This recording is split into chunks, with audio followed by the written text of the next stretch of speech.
Human resources, human capital, people, and culture. This single vocation has many names.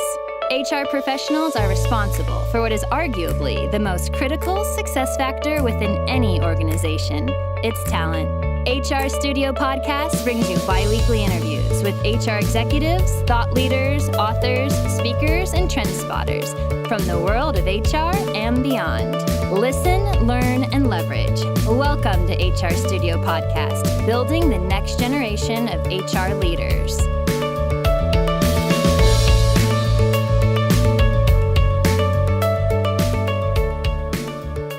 HR Studio is brought to you by A.J. O'Connor Associates, a trusted human capital consulting partner to emerging, mid-market, and world-class organizations. For over 35 years, AJO has built its reputation on experienced listening, exceptional quality, and caring partnerships, delivering services in 30 states and 20 countries. To learn more, visit us at ajoconnor.com and be sure to check out our top-ranked HR blog and sign up to receive email alerts while you're there.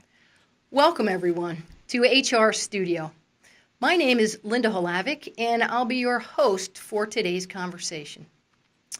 We're going to spend our time today talking about a topic that, as HR professionals, is near and dear to our hearts, and that topic is culture. We expend a lot of personal energy and organizational resources trying to get our cultures right.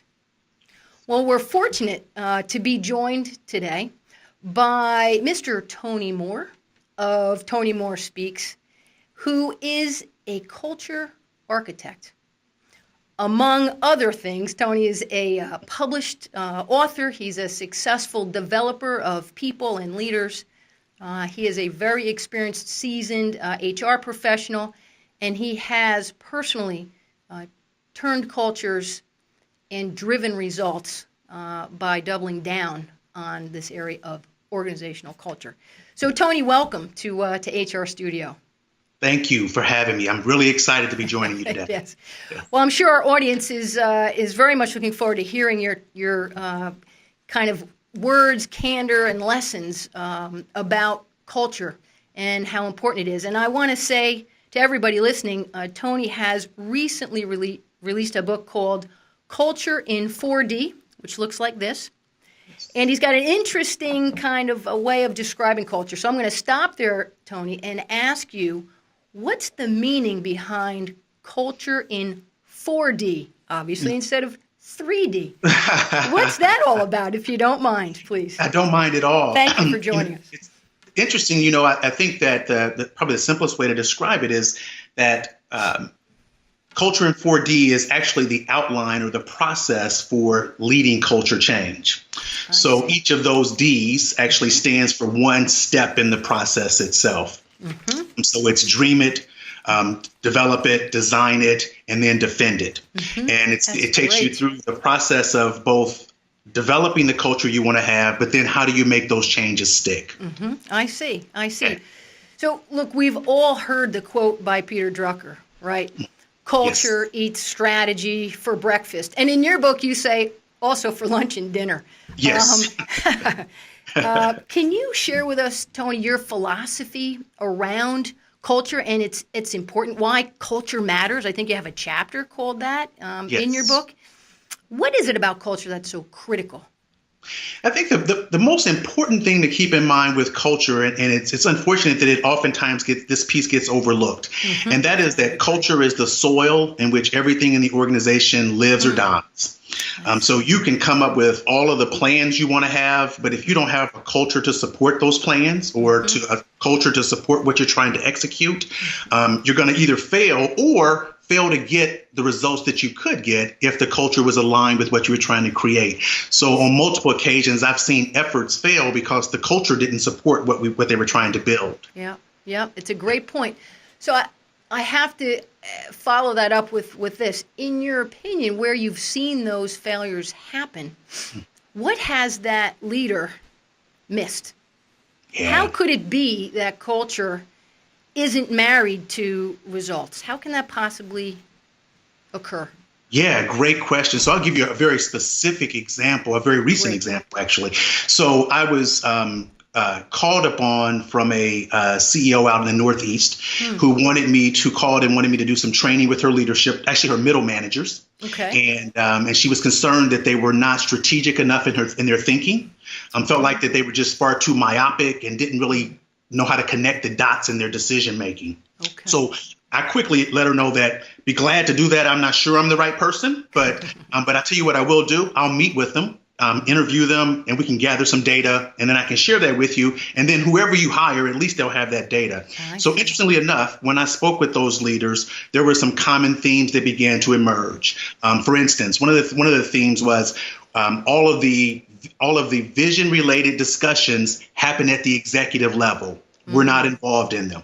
And so that was one. One was that information tends to get hoarded at the top and slowly trickles down to us. I see. So there's just a couple of the examples of the themes that sort of emerged. And so what I shared with her, and they talked about why they thought those things were issues. What I shared with her is, I'm not sure if you have a strategic thinking issue, but what I can tell you is, if you have a culture where information is being hoarded at the top, they can't possibly do strategic thinking. If all of the vision related discussions happen at the top, they can't possibly think strategically because you're not sharing that vision with them. So unless you address what's happening in your culture, and that's the fact that you don't have communication getting to your middle managers, me teaching them to think strategically will be a waste of time. Because they're just going to know how to do it, but they don't have the tools to do it. That's a great point. The issue there was culture. The issue was there's a reason why you all don't share information, and let's get at that issue. And when you resolve that issue, then we can decide if they know how to think strategically. So, Tony, sharing of information and such oftentimes gets lumped together under engagement. Can you talk about how you see engagement linked to culture, if indeed you do? I do. I actually do. And I actually think that the mistake that I have made and I've seen others make with respect to engagement is that we've not gone through the process of understanding what would engage the person we're trying to engage. So we make a lot of assumptions about what our employees want.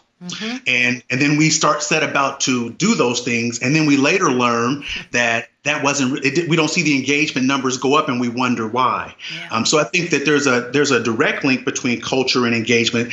This process that I talk about in the book is really turning the engagement experience over to the employee, because now I'm engaging you in the process of designing the culture that we want to have as a team. And then now you have my buy-in because I was a part of a process of defining the values of the team, defining both the relational side of culture, so how we get along with each other, but also the operational side of culture, how we communicate, how information is communicated, who gets involved in decision making. I mean, if we sit down and we define those things and then we live those values out, you've got my full buy-in, which the beauty in that is that it allows the employee it allows you and your team to go from accountability, where I'm trying to make you do something, to ownership, which means you start doing it because you believe it's the right thing to do. So I think there's a direct link. And I think when you do that, then you can see your engagement go up among your employees.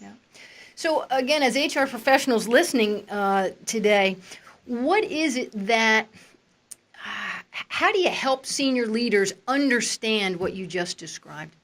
I mean, how do you actually make that case? Because what you just described, right, engaging employees in the culture change process sounds absolutely the right thing to do, but so many companies struggle to do it, yet they know they've got to get their cultures right. Sort of How do you make that leap, Tony? How do you help people make that case?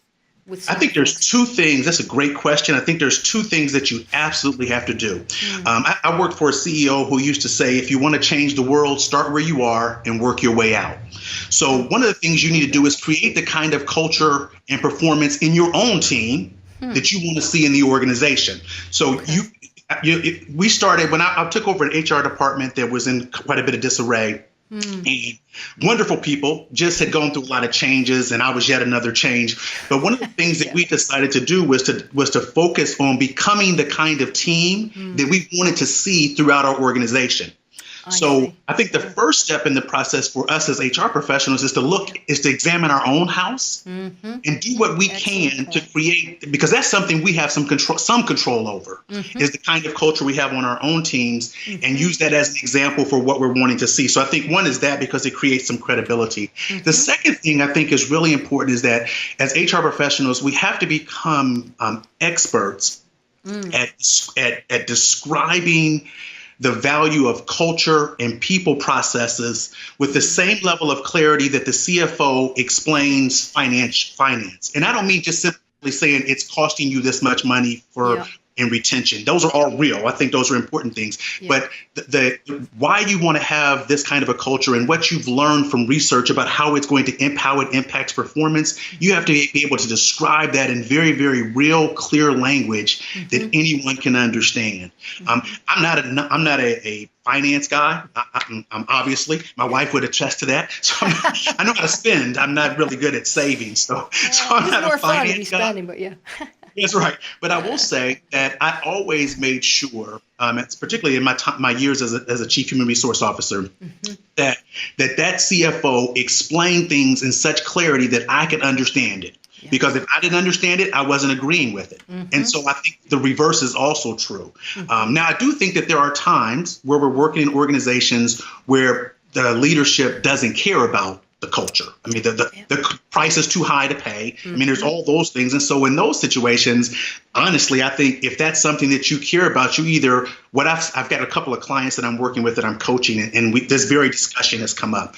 And what I've said to them is, my job is either to help you navigate the insanity of an environment that's not aligned with your values, and I'm willing to do that, or to help you work through the process of moving on to another place to work. Because you spend far too many hours there to not be aligned with the values of the organization. So there are times where I think departing becomes necessary, and departing doesn't mean today. Departing can mean I'm going to begin looking, and I hope 18 months from now, I've found a place where I can really thrive. But otherwise, I think we need credibility as HR professionals, as our own departments. We used to have a phrase that we used in my last department called the no drama zone. And it was basically, and we defined what that meant, that there was going to be no drama on our team. Now, obviously, when human beings work together, there's going to be drama. But what we did is we put processes in place to address the drama. And one of the main reasons we did it is if we're going to deal with all the drama in the organization, we can't very well have drama in our own department. Because that's what people will say. Well, your people gossip. There's a lot of drama. It always comes with change, right? A lot of drama. Absolutely. Yes. So it's just really important. I think it's really important for you to start by looking at your own house. Then learn how to do between research, data collected, learn how to explain that with clarity so that your senior leaders understand why this is important. And I often say that although there are times when you need to move on, if they haven't gotten it yet, it's because I haven't figured out how to explain it yet. Well, now there may be a point where I think, okay, they're not going to ever get it, but I still always come back to me. It's my responsibility as the leader to make this happen. No, I understand 100%. You have a very unique background, Tony, having come out of operations into human resources or an OD type of environment. What do you believe that skill set brought to you as an HR leader?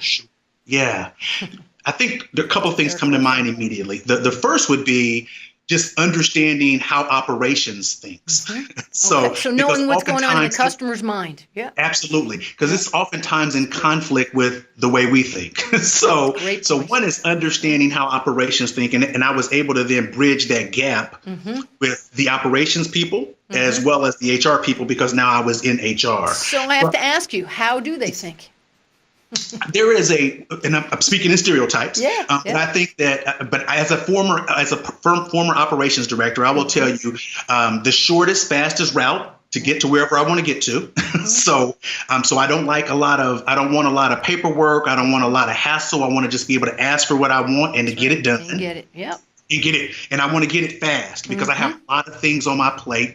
I tend to, because there's so many things coming at me, I tend to focus on the things that I think are the most important. So therefore, you have to convince me that what you have is important to me. Yeah. Because I already think I know what's important. Yeah. And so you have to help me understand why what you wanted me to do is more important than what I'm thinking I need to be, doing.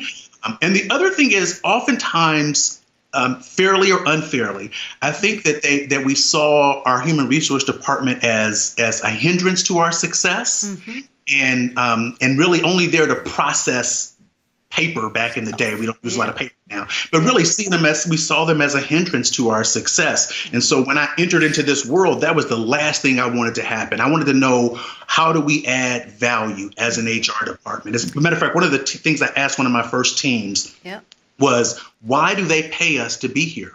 Why not outsource Why are we here? Yeah. What is our purpose for existing in this? And so by doing that, we began to craft a real vision around what we thought we could contribute to the organization. And that's when we moved from kind of transactional human resources to much more strategic partnerships throughout the organization, where they really began to value the data we collected, because we actually not only were collecting data, but we had engaged them in the process of developing the kind of data they thought would be important, and then comparing what they thought to what the research showed was important. Right. And began to use that to inform them. And then once we got past you're collecting data just to get me in trouble. Once we get beyond that, that's a leap right there. Let's be honest. Absolutely. So once we did that, though, I will tell you, I saw leaders who couldn't wait to get their score on. So, Tony, how did you become a culture architect? Quickly, I mean, what is it that made you become a culture architect? Is it the use of data? I mean, you're just talking about that. Is that a differentiator? It is a huge differentiator in so terms of creating. Because what it basically allows you to do is it allows you to get away from simply your gut feeling. And I'm not distrusting my gut feeling. I'm simply saying that I, like a slot machine junkie, I only remember the times that I win. So the reality is my gut is off more than its own, but I don't remember those times. And so data allows me to get some information that is away from my gut. It also depersonalizes, because if this is what your staff are saying, this is what they're saying. And so let's figure out how to address it. Not from the standpoint that they're 100% right, but it is their perspective on things. It is their perspective. So if nothing else, let me address their perception of how things are. So I either have to address reality, because you really are doing things this way, or I have to address their perception of why I'm doing it. Exactly. So I think collecting data was a part of it. But I think probably what really, at the end of the day, what moved me in this direction was that I've had the opportunity to work in 4 different turnaround organizations where we were doing turnarounds. One of those, a couple of those, which included mergers.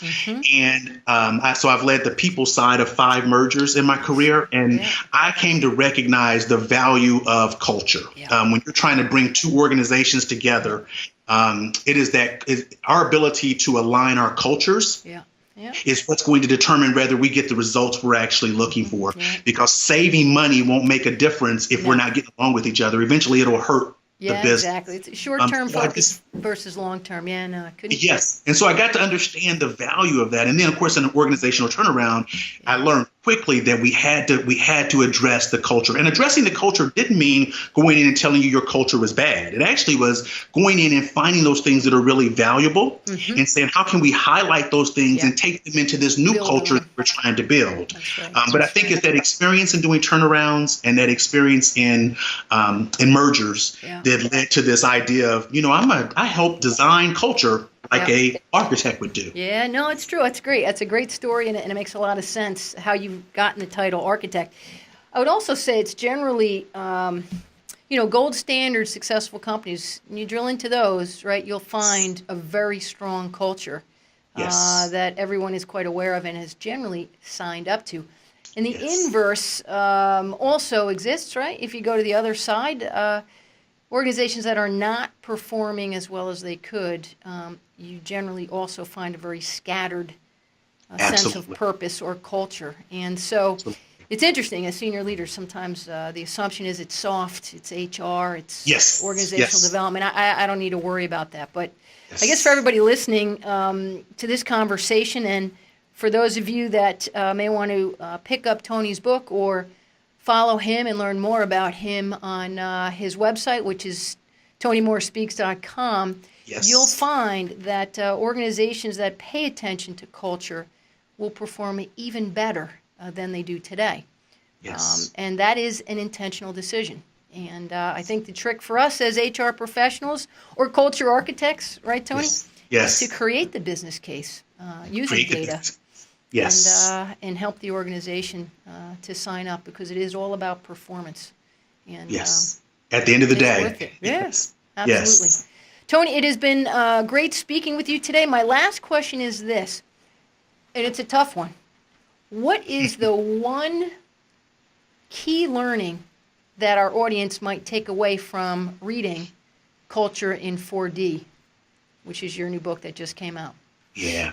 The key learning is that something that is, and I'm going to go back to something you just said, and that the fact that it's because because leaders often see it as something that's soft and squishy and all of that, they don't know, even when they know that they need to make a change, they have no idea where to start. Got it. And the book is designed to help, as someone said to me, you've taken something that always seems so complex and you've made it a simple step-by-step process to actually be intentional and deliberate about creating the culture that we want. And so you can actually, there is a real starting point with leading a culture change. And oftentimes your leader may not know how to do that, but it can be done.